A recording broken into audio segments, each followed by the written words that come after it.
अरे हमरा के चीन ले लोग, हम उहे अवध किशोर अवधू हैं। एबर हम मोछिया छिलवा ले बने, जानता नहीं लोग कहाँ हैं। अरे हम कभी तो आइए हैं, एगो किसान हैं जी। आ किसान के है सूखा जन पड़ गइल बा, सारा फसल सूख गइल। फसलिए किसान के मोछ ही हो, आ फसल जब खत्म हो गई तो ई मोछ राख के का करे बा। यही वजह से हमरा छिलवावे के पड़ गइल हो। हमरा दू आदमी से शिकायत बा, एगो बादर से एगो भगवान से। तो सबसे पहले हम बादर खतरा एगो छंद पढ़ल चाहतनी कि जरत धरती बातवनों पर तरसेलना, जरत धरती बातवनों पर तरसेलना, काठ कैले करे जाबा हरसेलना।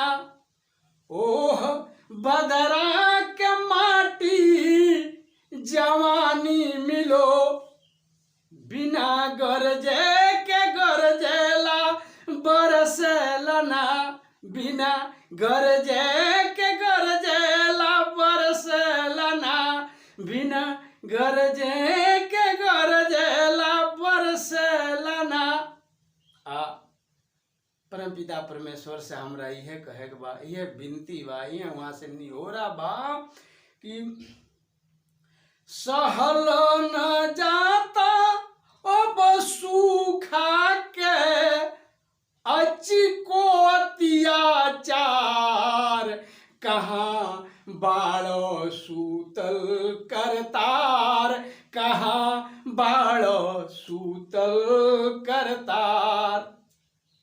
बियड़ारे में धाने के जरई सगरो मुरझाता, बियड़ारे में धाने के जरई सगरो मुरझाता। औखियन के पौधन के गटई सुकुटाता ऐठाता, बाटे छीनल जात कृषक के आगे से आहार, कहाँ बाड़ो सूतल करतार, कहाँ बाड़ो सूतल करतार। जिया जनावर, दूसरी बात ई बा कि जिया जनावर जंगल के धावेले घाटे घाटे, जिया जनावर जंगल के धावेले घाटे घाटे।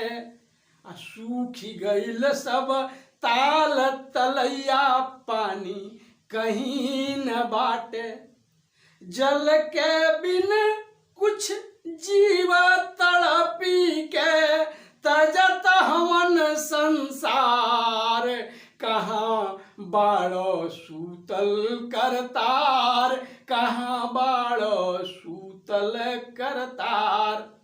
आखिरी में मालिक से ई कहे बा कि सूरज उगिले आग न लौके कतही कवनो चारा, सूरज उगिले आग न लौके कतही कवनो चारा।